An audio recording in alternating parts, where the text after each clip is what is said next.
I was 22 when this happened, during my last semester of college in Idaho. My friends Tyler, Mason, and I planned a weekend camping trip up into northern Montana after finals. We'd been talking about it for months. Just one last trip together before everybody graduated and went separate ways. Tyler found the campsite online. It was near an old fire lookout tower somewhere deep in the mountains. The place wasn't listed on any official campground maps, which honestly made it more appealing to us. We drove out there near the end of October. The weather was already turning. Most of the trees were dead and brown, and there was snow sitting on the higher parts of the mountains around us.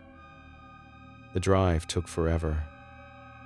At one point we realized we hadn't passed another car in almost 2 hours. The campsite itself was just a clearing in the woods with an old stone fire pit. About half a mile uphill, you could barely see the outline of the abandoned lookout tower through the trees.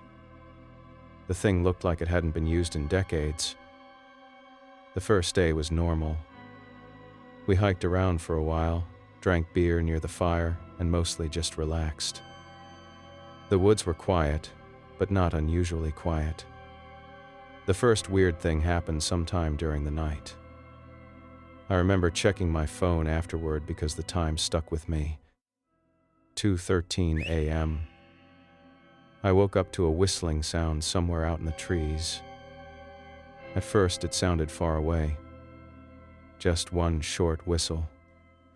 A few seconds later it came again from another direction. Tyler sat up immediately. "You hear that?" Another whistle echoed from somewhere downhill. Then another from farther off to our right. At first we honestly assumed it was another camper nearby messing with us. Maybe hunters or locals drinking somewhere in the woods. Mason yelled, "Knock it off, man." Right after he said that, the whistling stopped. Everything went quiet for maybe half a minute. Then it started again closer to camp. I can still remember the sound pretty clearly because it didn't sound casual or random. It sounded intentional, like somebody trying to get our attention without yelling. Tyler unzipped the tent and shined his flashlight toward the trees, but there was nothing there. Eventually, the sound stopped completely, and after a while, we convinced ourselves it was probably an animal or another camper moving through the area. The next morning, Mason found footprints around the tents. They looked barefoot. Not perfectly clear prints, but enough to make out toes in the mud near the fire pit. That part bothered me more than the whistling. It had dropped below freezing overnight. Nobody should have been walking around out there without shoes. Tyler joked that maybe somebody lost their boots, but even he sounded uncomfortable saying it.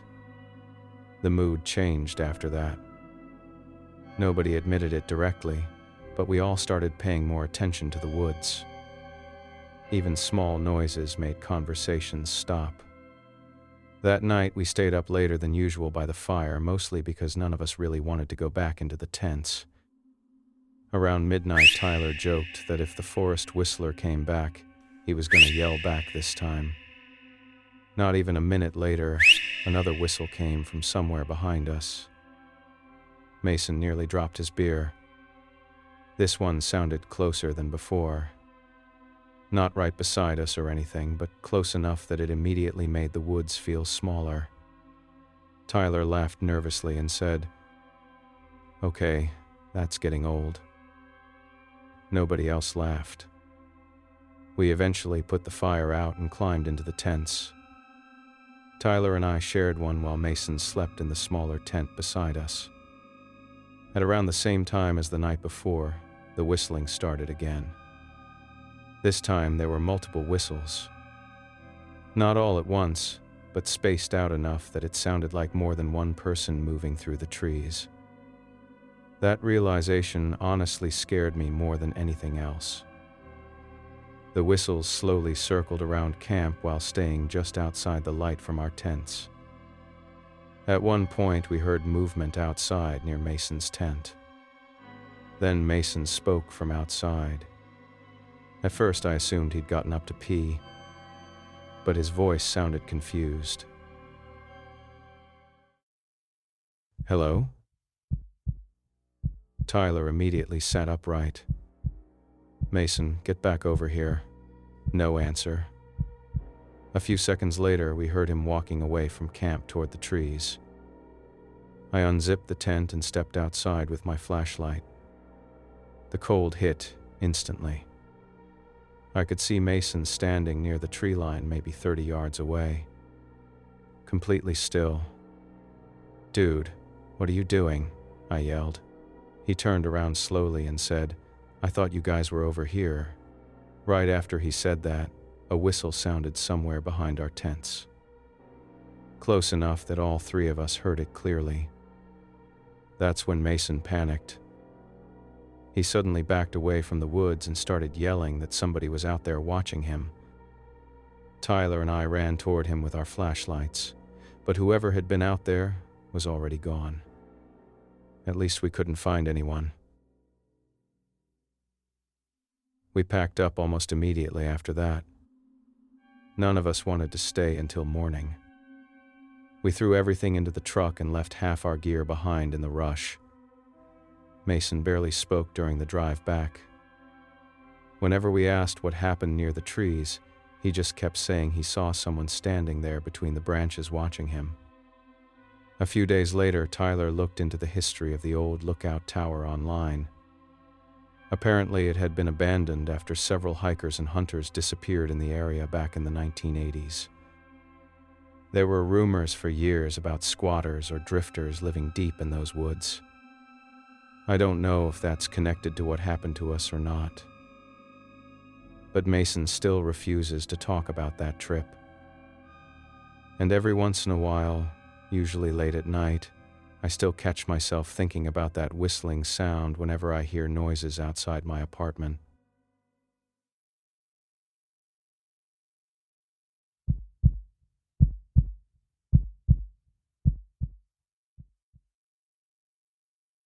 About 3 years ago, I took my son Caleb on a camping trip in Oregon. He was 15 at the time, and honestly, things between us hadn't been great for a while. His mom and I divorced when he was young, and after she moved to Washington, I only saw him a few times a year.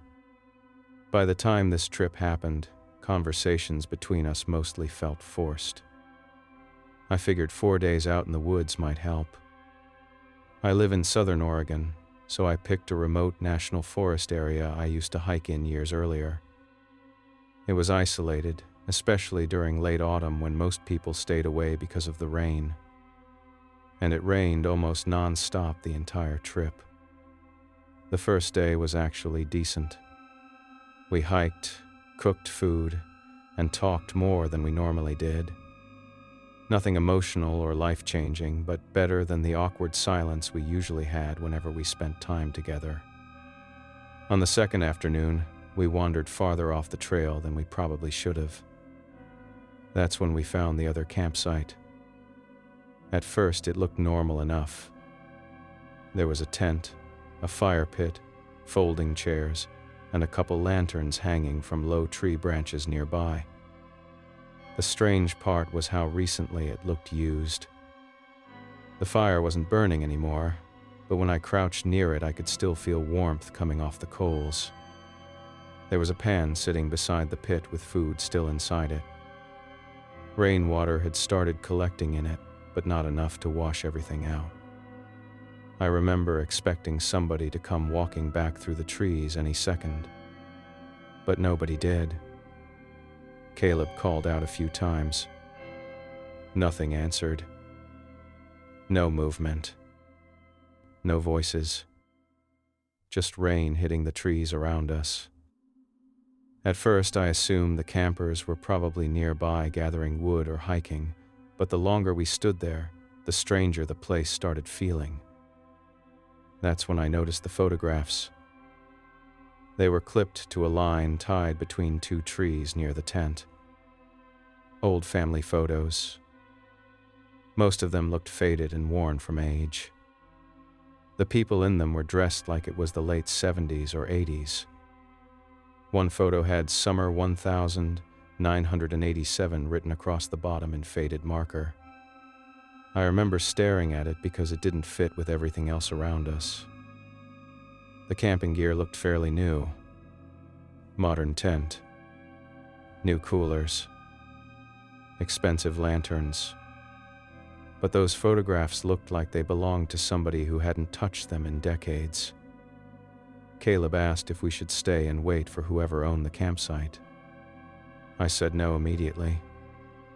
Something about the place made me uneasy in a way I couldn't really explain. We headed back to our own campsite before it got dark. That night the rain got heavier. We stayed inside the tent, listening to the storm move through the trees while the wind picked up outside. Around midnight, Caleb asked me if I thought maybe the people at the other campsite were living out there full time. I told him maybe. Truthfully, I didn't want to think about it much anymore. About 20 minutes later, we heard footsteps outside. Slow footsteps. Not animal sounds either. Actual footsteps moving through wet leaves. I sat up immediately. The steps circled around our tent once, then stopped. I waited for somebody to say something. Nothing. Then a flashlight appeared between the trees. The beam moved slowly through the woods, maybe 50 yards away. It never pointed directly at us. It just drifted quietly between the trees before disappearing again. Caleb whispered, "Dad?" I told him to stay quiet. A few seconds later, the footsteps started again, slowly circling the tent. I grabbed my flashlight and stepped outside, but by the time I got out there, whoever it was had already moved off. I couldn't see anybody. I barely slept the rest of the night. The next morning, I found boot prints around our campsite. Fresh ones. At least a dozen of them pressed into the mud around the tent. What bothered me was how careful the person seemed to be. The tracks stopped near rocks and patches of pine needles where they couldn't easily be followed. It looked intentional. Caleb saw them too, but didn't say much. Honestly, he seemed nervous the entire day after that. I told him we'd leave early the next morning. He didn't argue. That evening, the rain turned into a full storm. Wind shook the trees hard enough that branches kept snapping somewhere deeper in the forest. Around 11 p.m., Caleb suddenly grabbed my arm. "There's somebody out there." I looked toward the trees beside our campsite. At first, I couldn't see anything. Then lightning flashed through the woods for a split second. I saw somebody standing near the trees watching our tent. The person looked older from what I could tell. Heavy jacket. Hood up. Completely still. Then everything went dark again. Caleb whispered, "He's still there." I grabbed my flashlight and walked toward the woods before I could really think it through. Part of me assumed it had to be whoever owned that abandoned campsite. When I aimed the flashlight toward it, I noticed one of the lanterns glowing faintly. Not bright, just dim enough to tell it had recently been switched on. That immediately made me feel worse. I walked into the campsite slowly. The fire pit was cold now, but the tent was partially unzipped. Rain hammered against the tarp while I stepped closer. Inside were 2 sleeping bags. At first, I thought somebody was lying inside them. The shapes underneath looked human. Then I pulled one open. It was stuffed with wet leaves, old clothes, and bundled trash packed tightly into the shape of a body. The other sleeping bag was the same. That honestly disturbed me more than if I'd found somebody actually camping there. It felt staged, like the campsite was designed to look occupied from a distance. Then I noticed footprints all around the area. Fresh ones. Different boot sizes too. At least 2 or 3 people had been there recently. That's when I heard Caleb yelling for me. Panicked yelling. I ran back through the rain and found him standing outside our tent, shaking. He wouldn't look toward the woods. I asked him what happened, but he just kept saying we needed to leave right now. So we did. We packed almost nothing. Just threw essentials into the truck and drove out during the storm. The next morning I reported everything to a ranger station nearby. The ranger got quiet after I mentioned the location and the photographs. He told me they occasionally got reports about illegal camps hidden deep in that part of the forest. Mostly drifters or people avoiding law enforcement. When I mentioned the old family photos, he said there had been several disappearances in that area back in the late 80s, though nobody ever proved they were connected to anything criminal. Caleb is 19 now. He still refuses to talk about that trip. And to this day, he's never told me exactly what he saw standing outside our tent in the rain that night.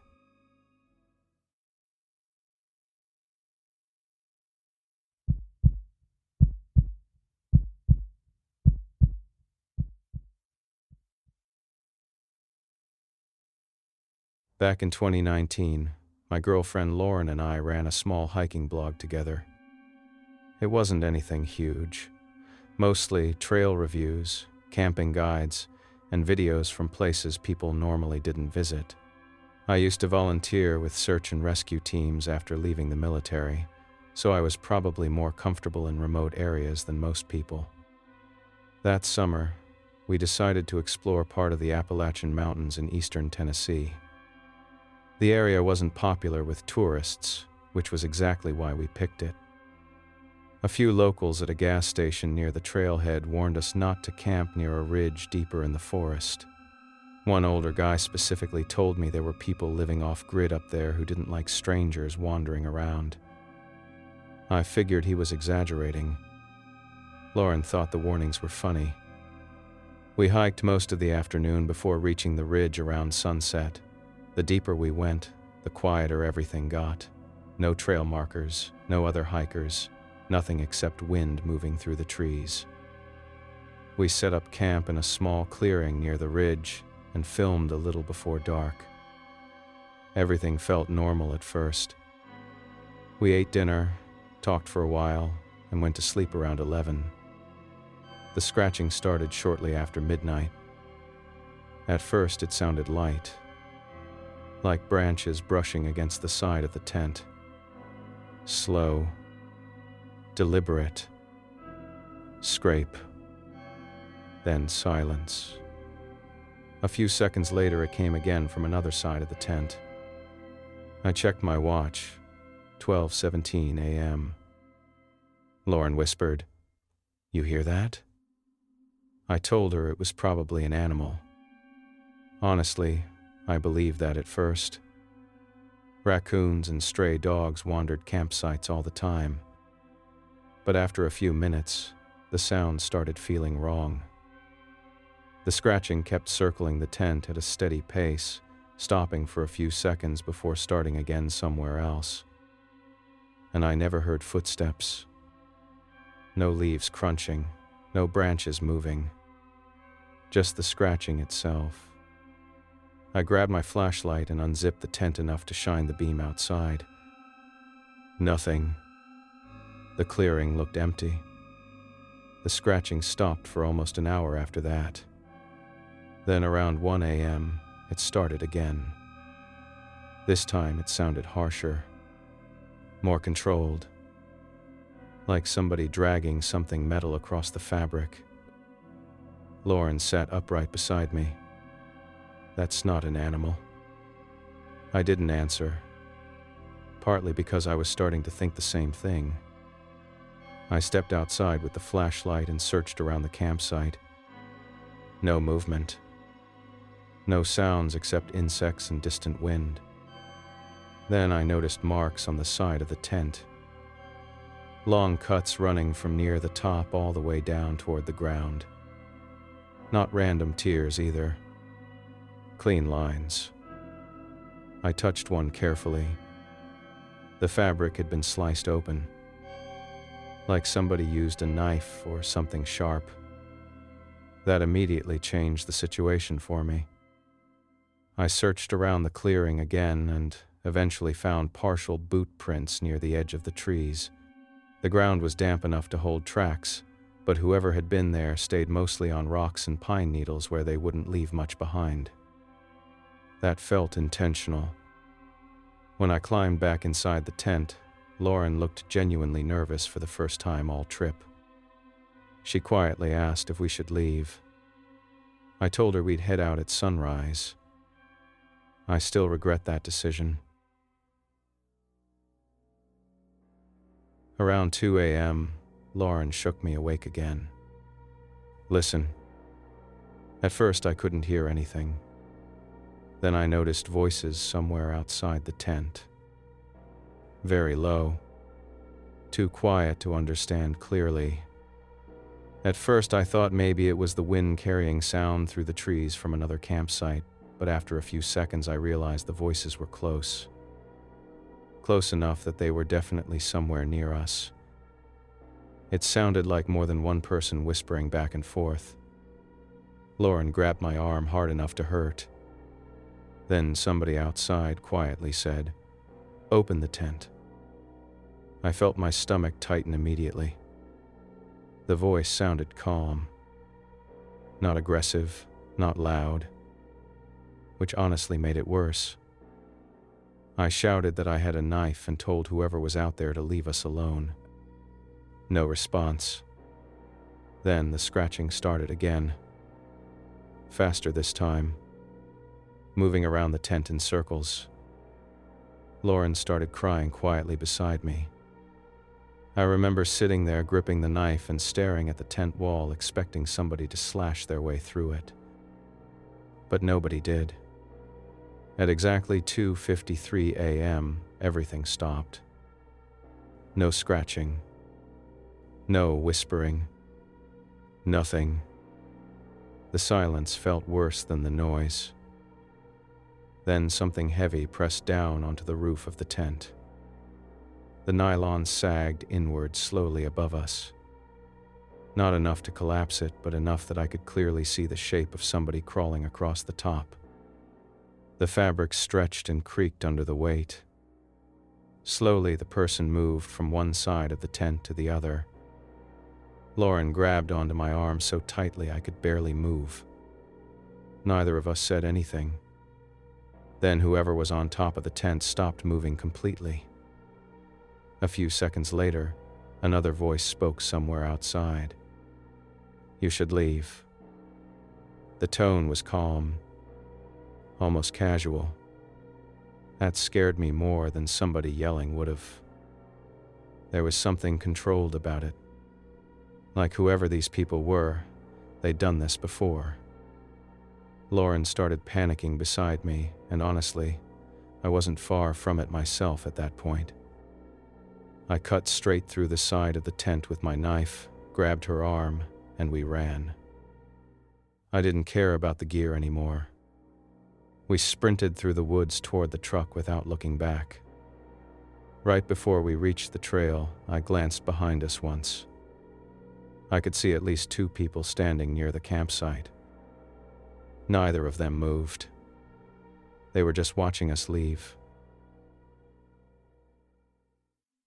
By sunrise, we came back with 2 park rangers. Our tent was still there, but most of our gear was gone. Backpacks, food, cameras, even Lauren's jacket. The ranger told us they occasionally dealt with illegal camps hidden deep in those mountains, mostly squatters, drifters, or meth cooks trying to scare people away from certain areas. One ranger admitted they'd received similar complaints before, but people rarely reported them officially. The strange part was my camera. They found it tossed into the woods about 50 yards from camp. Most of the footage was ruined from rain damage, but one audio clip still worked. You could hear the scratching clearly, then low voices somewhere in the background. At one point, somebody quietly says, "They're awake." Then the recording cuts out. Lauren never wanted to camp again after that. Honestly, neither did I.